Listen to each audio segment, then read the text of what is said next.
Maha Pengampun. Nah, catat ya, ada 4 yang harus ditanamkan di dalam hati kita. Kalau kita ingin hidup tenang, mati punya harapan, gitu kan? Apa? 4 tentang Allah. Catat oleh kita. 1, Allah itu Maha Pengasih, Maha Penyayang, kan? Sekali lagi, Allah itu Maha Pengasih, Maha Penyayang. 2, Allah itu Maha Pengampun. Ingat, kasih sayang Allah itu kan jasad kita pemberian Allah, ruhnya pemberian Allah, sehat, kuat, cerdas pemberian Allah. Semua pemberian Allah, apa yang dimakan, diminum, dipakai, segalanya, buminya, langitnya, matahari, bulan, segalanya pemberian siapa? Pemberian Allah. Sebelum minta saja kita diberi oleh Allah, kan? Kalau kita minta, dijanjikan oleh Allah akan dikasih, kan?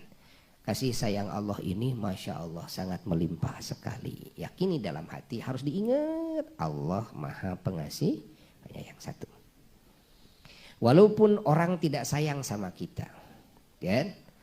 Semua di muka bumi nggak ada yang sayang, cukup punya hati, keyakinan dalam hati Allah sayang sama saya, udah cukup, udah cukup. Akan tenang hati kita, walaupun manusia nggak ada yang sayang sama kita. Sudah, Allah Maha sayang sama saya. Dah, 1. Yang kedua, tanamkan dalam hati Allah Maha Pengampun. Allah Maha Pengampun. Tanamkan dalam hati. Artinya ketika kita berdosa, cepat kembali kepada Allah. Andai kata sehari semalam kita berdosa 1000 kali dosa. Setiap kali dosa, setiap kali minta ampunan kepada Allah. Ya Allah ampuni saya, hamba sudah berdosa lagi, ya Allah ampuni. Ya Allah ampuni lagi. Maka tetap Allah akan membuka pintu taubat hambanya. Tetap Allah akan mengampuni hambanya, kan? Kalau sehari 1000 kali kita berdosa kepada Allah. Nah. Yang ketiga, ingat, Allah Maha mengabulkan doa hambanya, kan? Jadi kalau minta tolong, kan, sulit sama orang itu. Kita bisa banyak sakit hati nanti. Minjem duit 10.000 nggak dikasih, kan? Nggak tolong itu nggak dikasih, kan sakit hati kita. Ya, coba mintanya kepada Allah. Lah, kalau minta kepada Allah, bagaimana cara Allah memberinya? Kalau Allah kan segalanya punya Allah. Manusia ciptaan Allah. Hatinya juga ciptaan Allah. Gerakan hatinya, keinginannya ciptaan Allah. Nanti kan bagi Allah gampang saja. Kadang Allah menggerakkan hati sebagian manusia supaya menolong kita, itu kan?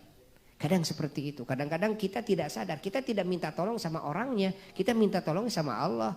Ya, tapi Allah menggerakkan seseorang, gitu kan? Yang menjadi sebab orang tersebut bisa menolong kita, gitu kan? Insya Allah. Nah, jadi harus sering minta tolong kepada Allah. Harus yakin yang Allah Ta'ala apa? Maha mengabulkan doa hambanya. Karena Allah berjanji, ud'uni astajib lakum. Allah berjanji, ud'uni astajib lakum. Ud'uni, harus minta kalian kepadaku. Ini amanat siapa? Amanat Allah. Disuruh oleh siapa? Disuruh oleh Allah. Lalu Allah selanjutnya menjamin astajib lakum. Pasti saya mengabulkan. Pasti kami mengabulkan doamu, permintaanmu.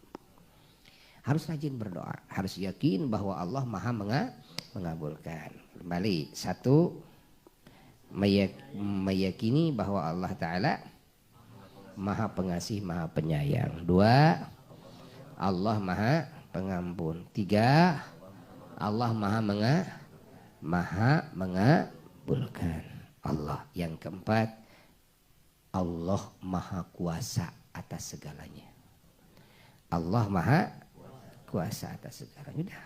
Kalau kita sudah merasakan dalam hati kita seperti itu, 4 aja. Bukan berarti yang lainnya tidak wajib diyakini, bukan. Ini kunci yang harus lebih ditanamkan dalam hati kita, maka hati kita akan tenang. Kita punya Allah kok. Ya?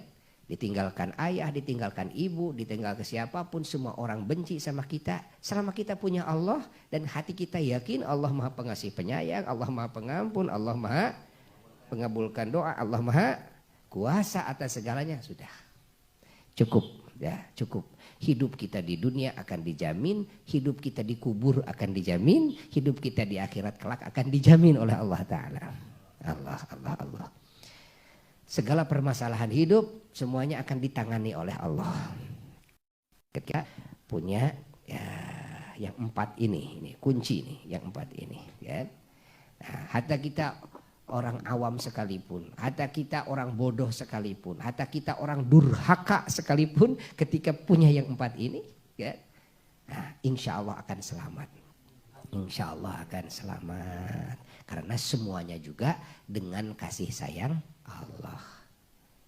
Hatta para wali semuanya, hatta para nabi semuanya bisa mulia, bisa agung, masuk surga, ahli surga, mendapat cinta Allah, semuanya karena kasih sayang Allah. Semua orang-orang selain dari para nabi, gitu kan, mungkin saja berdosa, bahkan dosanya banyak-banyak.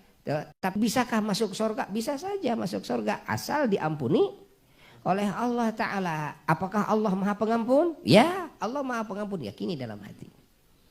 Maka minta ampunan Allah, kan? Walaupun kita pendosa, ketika kita kembali kepada Allah minta ampunan Allah, ingat Allah pasti akan mengabulkan. Walaupun sebesar apapun dosanya, jangan punya suudzon kepada Allah, jelek sangka kepada Allah, karena banyaknya dosa saya, besarnya dosa saya, mana mungkin Allah mengampuni dosa saya. Itu buruk sangka kepada Allah.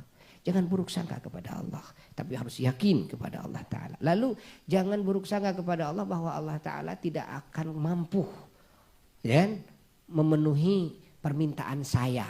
Ini buruk sangka kepada Allah. Dan harus yakin innallaha ala kulli syai'in qadir. Lihat mukjizat-mukjizat para nabi, para rasul. Lihat karomah-karomah para wali-wali Allah. Mukjizat dan karomah itu perkara yang khawarik lil adat, yang membedah kemampuan adat manusia, tapi bisa terjadi, kan? Kenapa bisa terjadi? Karena Allah Maha Kuasa atas segalanya, kan? Ini jimat nih, bukan untuk calon pengantin saja, kan? Bagi yang sudah merasakan banyak kesulitan, yang sudah berkeluarga, yang sudah punya anak, yang menghadapi berbagai urusan-urusan dalam kehidupan yang penuh luka-liku itu ini. Nah, coba hatinya dibenahi. Hatinya dibenahi, hubungan hati kepada Allah. Yang 4 aja yang ini. Coba hatinya dibenahi. Benahi hatinya. Barangkali seringkali kita mendapatkan kesulitan karena buruk sangka kita. Karena Allah sudah berfirman dalam hadits kudusinya melalui lisan Rasulullah SAW, kan? Ana inda dhanni abdi bi. Aku, kata Allah, aku, kan? Inda dhanni abdi bi, aku akan menyesuaikan dengan sangkaan hambaku kepadaku. Aku berada pada, kan, sangkaan hambaku kepadaku. Kalau sangkaannya full 100%, keyakinannya kepada Allah, datangnya 100% lagi. Kalau remeng-remeng gitu kan, kalau setengah-setengah, ya setengah-setengah lagi. Kenapa? Gitu kan? Kenapa banyak jawaban yang telat bagi kita, gitu kan? Karena tidak full, gitu kan? Harus full, gitu. Keyakinan kita kepada Allah harus full, ya. Ada orang yang berdoa begini, ya, minta doa sama Buya, doakan saya pingin pergi haji, ya, yang lain pergi haji itu ada yang 7 kali, 9 kali, 10 kali, kan? Saya mah tuh 1 kali aja, kan? Allah, 1 kali aja. Buya tegur dia, nasihati, istighfarlah kamu kepada Allah. Pemikiranmu itu, ya, yang melahirkan ucapanmu itu menunjukkan kepada suudzon kamu, buruk sangka kamu kepada kekuasaan Allah. Kamu menyangka Allah tidak akan mengabulkan kamu bisa pergi haji setiap tahun. Kan? Karena kamu hanya melihat kemampuan kamu, melihat harta yang ada di diri kamu, melihat bisnis kamu. Kalau berdoa harus melihat kekuasaan Allah yang tidak terbatas. Jangan melihat kepada kemampuanmu yang segalanya terbatas. Namanya juga lagi minta kepada siapa? Kepada sang penguasa alam semesta. Innallaha ala kulli syai'in qadir. Kalau berdoa kepada Allah, lepas kan? Ya Allah, berikan rezeki bisa berhaji tiap tahun gitu. Soal Allah mau ngasih berapa kali, urusan siapa? Itu urusan Allah, bukan urusan kamu. Nah, harusnya begitu. Kalau minta rezeki harus yang seluas-luasnya. Allahumma rzuqni rizqan wasi'an, halalan, thayyiban, mubarakan fihi bila anak. Apa artinya? Ya Allah, berikan saya rizki, rizki yang luas sekali, luas. Jangan begini, saya mas sehari 50.000 juga, sudah cukup. Yang lain sudah sehari ada yang 1 juta, 2 juta, ada yang puluhan juta, ratusan juta. Udah saya mau 50 juta aja. Nah, jangan begitu. Pokoknya minta rezeki yang luas, thayyiban, yang baik semuanya. Jangan luas beribu tapi gotek kabehana, jangan. Tapi yang baik, ya. Rezeki itu luas, yang baik, rizkon wasi'an, terus halalan, yang halal, thayyiban, yang baik. Jangan halal doang. Kalau halal doang banyak sih rizki, tapi jelek semua, ya, jelek semua. Datang ada yang ngasih pisang, ada 1 truk pisang tapi busuk semuanya. Memang halalan itu kan, tapi tidak thayyiban. Tidak baik gitu kan. Nah, halalan thayyiban, mubarakan fihi, yang diberkahkan. Ya rizkinya luas, ya rizkinya halal, ya baik semua, ya berkah semua. Berkah itu berefek nanti segala kebaikan. Ketika kita mengkonsumsi rizki yang halal, menggunakan rizki yang halal, yang berkah, maka akan berefek lagi warna-warni kebaikan. Itu akan jadi semangat ibadah, ya kan? Kalau rizkinya haram, malah akan menjadi sungkan ibadah itu. Gak mau, harus dipaksa, sholat susah, ngaji susah, segala susah, gitu kan? Itu ada akibat dari rizki yang tidak halal, tidak berkah, gitu kan? Minta mubarakan fihi bila anak. Apa bila anak? Tanpa susah, tanpa susah.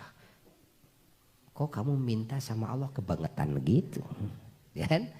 Ya sudah minta rezekinya yang luas, lalu apalagi halal, baik, berkah, nggak pakai susah lagi itu kan? Kebangetan kamu minta sama Allah itu kan? Nah, tapi harus begitulah ketika minta sama Allah, jangan tanggung-tanggung, kan? Ya, kita harus yakin innallaha ala kulli syai'in qadir. 4 hal dalam hati tancapkan jika ingin selamat, bahagia, tenang hati. Kalau hati kita sudah bisa merasakan yang 4 ini. 1, Allah kasih sayang Allah kepada kita. 2, Allah Maha Pengampun, sering meminta ampunan Allah tiap waktu. Yang ketiga, Allah Maha Mengabulkan, sering berdoa kepada Allah segala hal, minta walaupun dalam hati saja, gitu kan? Minta selamat, minta agar untung, minta agar pokoknya sering minta aja hati kepada Allah. Yang ketiga, yang keempat, yakin Allah Maha Kuasa atas segalanya. Udah, ya ini jimat, silahkan dikasihin sama siapa.